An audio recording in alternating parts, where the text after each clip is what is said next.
First of all, happy new year to all of my subscribers. So if you have not subscribed my channel before, then subscribe now by hitting the subscribe button. So this is a channel CyberHacks. So this channel is dedicated for learning cybersecurity and tips for free in English.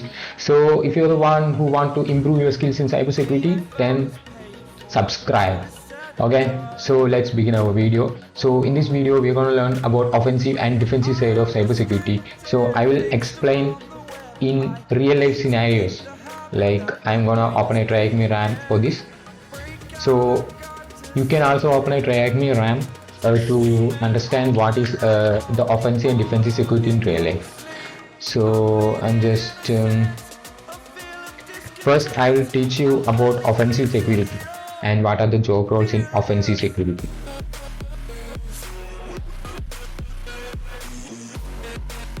So this is the room that I am going to teach you first. So this is about offensive security. Okay, so this is offensive security. What do you do in offensive security means, like you are hacking into a machine and gaining unauthorized access into a machine. So this is the purpose of offensive security. Like you do learn lots of cybersecurity penetration sales skills. You have lots of job rules like penetration testing in offensive security. So in this room, you can see which of the following option better represents the process where you simulate hacker's action to find vulnerabilities in the system, which is called offensive security. So in offensive security, you perform hacking, ethical hacking. So you act like a hacker and hack into a system, get access to a system for good, for improving the security. That is called offensive security. Okay, so you can see there will be a lab here. So in this lab you can also start this room if you have not started this room before. So in this lab you are going to hack a bank. So this is for demonstration purpose. So basically what you are going to do is just hacking into a bank in this room. So let's begin. Hack the bank, and you have to, above your account balance, you should now see a message indicating the answer to your question. You have to answer this. Okay, so our aim is to hack the bank, right? You have found a secret bank transfer page that allows you to transfer money between accounts. Type the hidden bank page into fake website using the browser address bar. From this page, an attacker can authorize access, can steal money from any bank account. So this is a severe vulnerability. So as an offensive side, you will hack like this, like you will find vulnerabilities with the permission of that particular vendor. So your mission is to transfer $2,000 from bank account 2276 to your account. So this is what you are going to do in this room. Okay, so the step one is open a terminal, and you can open, this is our mission. So let us refresh this. Yeah, now it's in full screen. So the first step is open a terminal. So this is our fake bank.asm for demonstration purpose in TryAcme. So you can see our account balance is minus $1,232.32. So the first step is open a terminal, as you can see. So this is what we do in the first step, and you are going to use a GoBuster, which is a tool which we are going to use here for finding hidden directories. It's a tool in to find the hidden directories. So directory enumeration tool. So you have to just copy this and just paste it in the clipboard, and you can just turn off that and you can just do that. So as you can see, we just pasted the link in the terminal. As you can see, the second step is use GoBuster to find hidden website pages. So we found hidden website pages, and in the above comment, the minus u is used to state the websites we are scanning, and minus w is the word list to find hidden pages. So now we have to move to that particular page. As you can see, we have an hidden directory which is called bank transfer. So we can just copy this and just paste it in the browser. Here is our bank website. So here is our hidden directory. So I'm just pasting it here. As you can see, we are now in admin portal. So admin can do anything, right? So this is a severe vulnerability in this particular bank. So this is a fake bank for demonstration. So our aim is to transfer $2,000 from bank account 2276 to your account. Account number 8881 is our account number. So we have to transfer $2,000. As you can see, sent from bank account number. So you have to transfer $2,000 from 2276 bank account. So you can enter here 2276 and send to your bank account. That means my bank account, which is 8881. So which is my bank account number. And the amount to send in USD is 2000. So you can enter 2000 here and click the send money option. As you can see, success transfer complete. You have successfully completed the transfer. Here are the details for your reference. So you can click return to your account. Now you are able to transfer. Congratulations, you hacked the bank. The answer to try me question is bank hacked. So you can just copy this. And above your account, you should now see a message indicating to answer the question. So our answer is bank hacked. You can click here is to submit. So if you are a penetration tester or security consultant, this is an exercise you will perform for companies who test for vulnerabilities in their web application and find hidden pages to investigate for vulnerabilities. Okay, terminate the mission by clicking the red terminate button at the top of the page. So you can terminate after it's done, right? So it's an image. So here is the terminate button. So you are terminated. You can click but click terminate, terminated, done.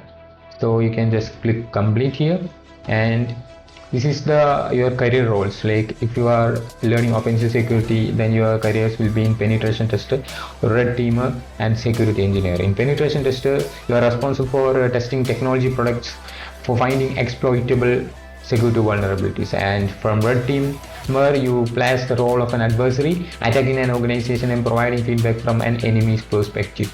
And if you are going for red security engineer, then design, monitor and maintain your security controls, networks and systems to help prevent cyber attacks. So this is your roles, and these are the careers that you have if you learn offensive security. Okay, this is all about this room. Now we are going to learn about defensive security. So let's click here and search, and we can search for defensive security. As you can see, this is the defensive security room that we are going to try now. So in offensive security, we are just hacking into a machine and gain unauthorized access and do the hacking, right, for security purpose, right? So what is defensive security? In defensive security, you are just protecting your system, monitoring your system. If your system has some issues, you are just monitoring, right? So SOC, Security Operations Center, is a job role of defensive security, and there will be threat intelligence and digital forensic and incident response, malware analysis is what we are going to do in this role. So you can see here, defensive security means you are blue teams. Blue teams are part of defensive security landscape. So red team means penetration tester, which is offensive security, and blue teams means you are in defensive security. Okay, I hope that's clear. So which team focuses on defensive security? You know that it's blue team. Blue team is defensive security.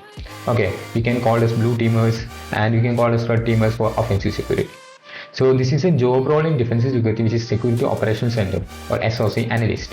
A Security Operations Center is a team of cybersecurity professionals that monitors the network and its system to detect malicious cybersecurity events. Some of the main areas of SOC, which is Security Operations Center, are vulnerabilities, policy violation, unauthorized activity, network intrusions.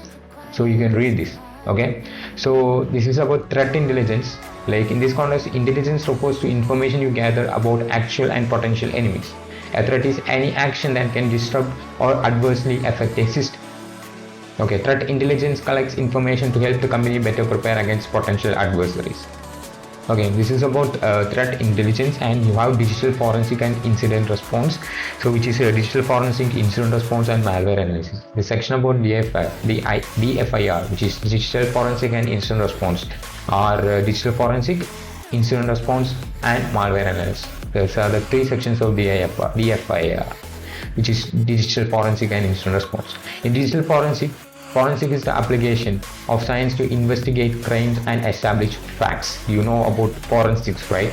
So this is digital forensic.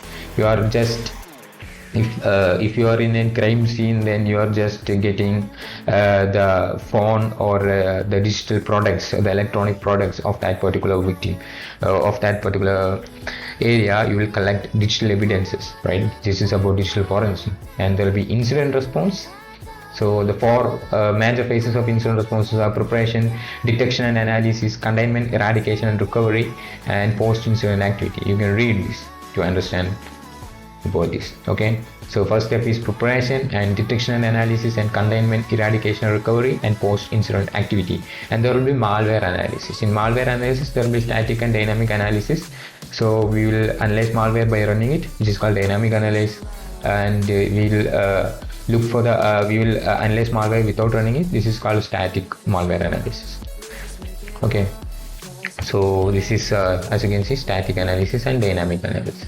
You can read this. Okay, so malware analysis means if you get a malware, we analyze it. So that is the purpose of malware analysis. And as you can see, ransomware is a malicious program that encrypts users' file. So encryption makes the files unreadable without knowing the encryption password. The attacker offers the user encryption password if the user is willing to pay a ransom, which is called money. So if attacker got ransomware into a system, the attacker will ask for money. If you pay, then the attacker may or may not give the encryption password.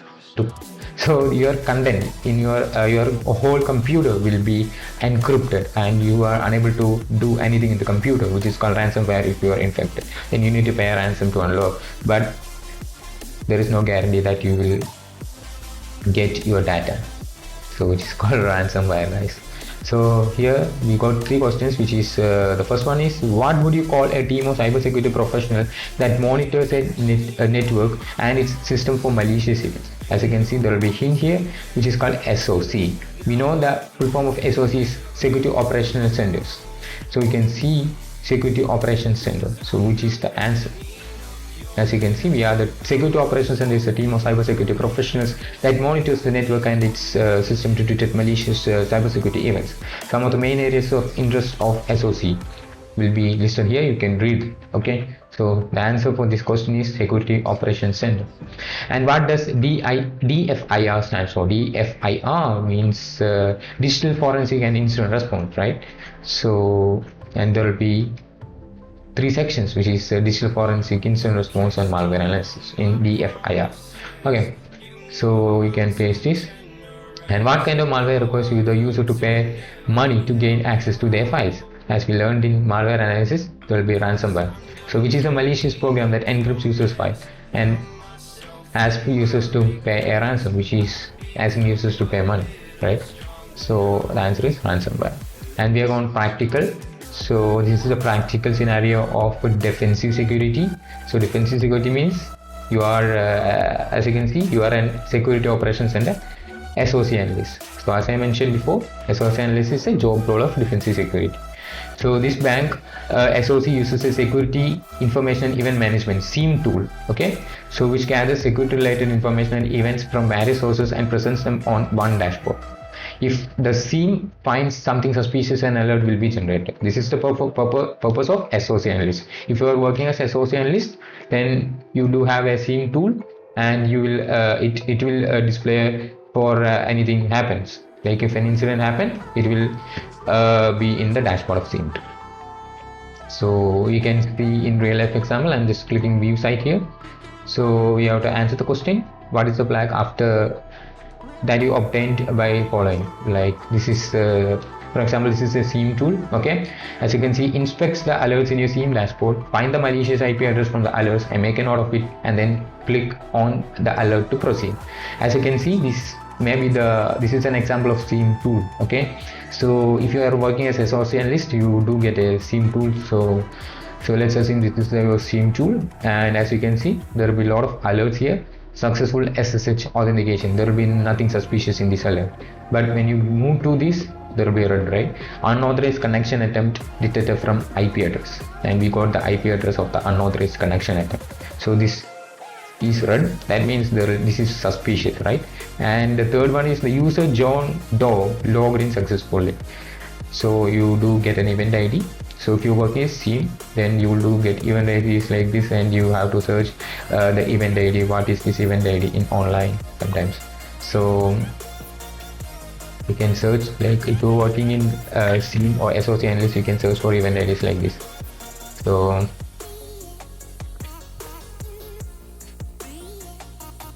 and as you can see, event ID 464 is viewed in Windows Event Viewer. So documents every successful attempt at logging on to a local computer. If you log in into a computer successfully, then the event ID will be triggered for 4624, right?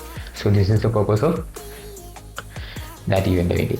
So multiple file login attempts from John Doe, so which is not suspicious, and logon failure, specified accounts password has expired. So these are the contents here. So we know this is the red one and this is the malicious content. So there are websites on the internet that allow you to check for the reputation of an IP address to see whether it's malicious or not. So in real life, you will use websites like virus.org, where you can check for malicious IP address in real life. Okay, so in real life, if you are working as a social analyst, there are lots of websites, but you can use this website virus.org, right? You can see URL, IP address, domain, or file hash for finding if it is malicious or not. So for this example, we are using this. Okay, so we have to search the IP address. We know that this is the unauthorized attempt, and this seems to be malicious. The alert was triggered in the SIEM tool, and this is the IP address that we got, and the port is 22. So we are just copying the IP address, right? So I just want to copy the IP address. So after copying that, I have to paste it here, right? So and click submit. So there will be some error, guys. Let me done. We are able to paste that, and we found that this is malicious, and you got the ISP, which is Internet Service Provider, and domain name and country and city, all the information. So in real life, you will search websites like virus.org for finding if it is malicious or not. So if you find this as malicious, then what will you do? Like, we are just moving on, and we shouldn't worry too much if it was filed authentication attempt, but you probably noticed the successful authentication attempt from malicious IP address. Let's declare a small incident event and escalate it. There is some great staff working at the company, but you wouldn't want to escalate this to be the wrong person who is not in charge of your team or department. Choose to whom you would escalate this event. Like in real life scenarios, if you are working as SOC analyst, if you find this content like a malicious IP, and if you want to report this, then whom would you report, guys? So we know that defensive security means, like, if you don't go to sales executive, we can go to security analyst and information security architect and SOC team. So in which member would you go if you find a suspicious IP or content like this in real life? So we will go to SOC team lead. Okay, so you are working as SOC analyst, like you are going to SOC team lead, right?